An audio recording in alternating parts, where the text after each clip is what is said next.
مواعظ هغه تسهیل المواعظ کې هغه یو واقع لیکلی و یو مولا صاحب د جمعې په تقریر کې خلکو ته وعظ نصیحت وکړو په خطبه کې نو یو ځل یې د بسم الله الرحمن الرحیم فضایل ذکر کړل بسم الله کې دا فایده ده دا فایده ده دا فایده ده مولا صاحب د خولې نه یو ټکی ووت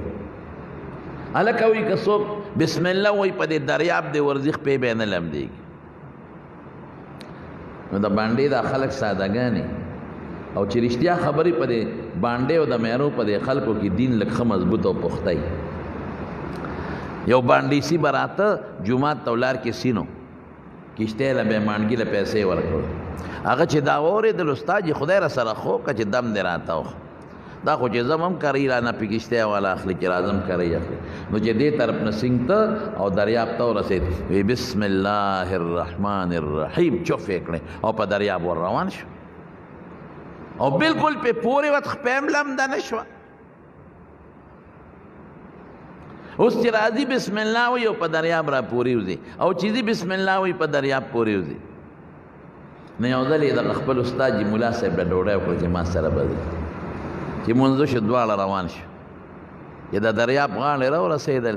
ملا صاحب ټینګ بریکونه راښکل ودرېد مقتدي ورته وي استاد جي ولې راځه که نه وی کوم خوا وی زما کور خو دې سیند نه پورې غاړه نو یې صبر وکړه چې کشتۍ راشي که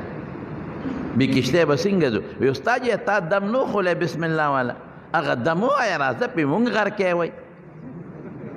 مونږ غر کې استاد جي تا خولی و د جمعې پر ورځ او قسم دې زه همغسې وایم او زم راځم پې وی چپ شه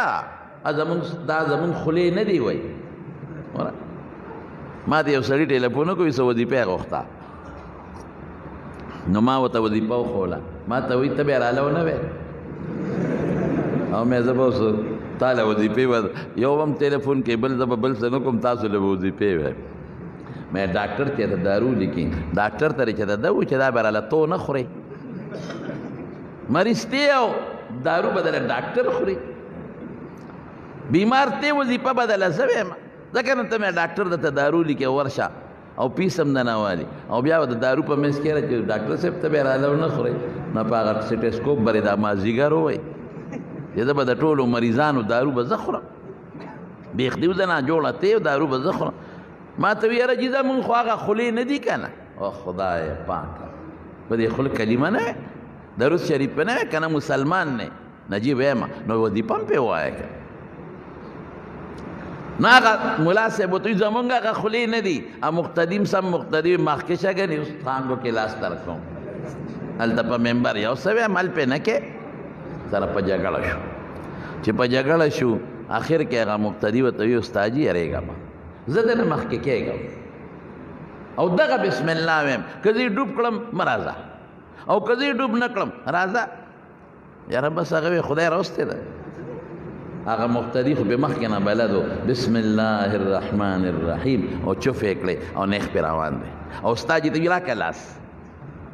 د استاد جي لاس یې ونیوه وی راځه راپسې استاد جي غریب خپې داسې داسې کېږي وی ټینګې که خپې ګورې غر کېږي مولانا اشرف علي صاحب دی کې یو ډېر ښکلی سبق مونږ ته ویلی دی او وی ګوره چې چا دم خولی دی عقیده یې کمزوری دی ټیټ نه ده د هغه خپې رپې رپې پې نه شي تللی چا چې زده کړی دی د هغه مضبوط او کلک یقین دی پې نیغ روان دی روحانی اسباب دا مې راته علاج وښو ډېر خلک وایي جي زه خو صورت فاتحه په مور چوپ کوم په پلار چوپ کوم په زوی چوپ کوم خو نه جوړېږي ستا عقیده کمزورې ده یقین مضبوط نه دی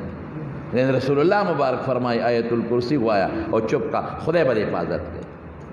قسم دې کړه دې نه بهترین دم بل شته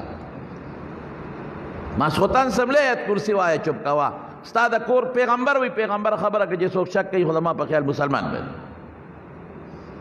ستا د کور به مې الله فیاض ستا به هم دی ګاډي کې ځې آیت الکرسی وایا خدای به ستا حفاظت کوي چې کوم ځای پورې رسې حفاظت به دې کوي چې راځي حفاظت به دې کوي واپسی پورې به دې حفاظت کوي آیت الکرسی وایه یقین لږ مضبوط او ټیټ وساته چې دا د حضور پاک د خولې مبارکې خبره ده او انشاءالله د پیغمبر د دې خبرې دا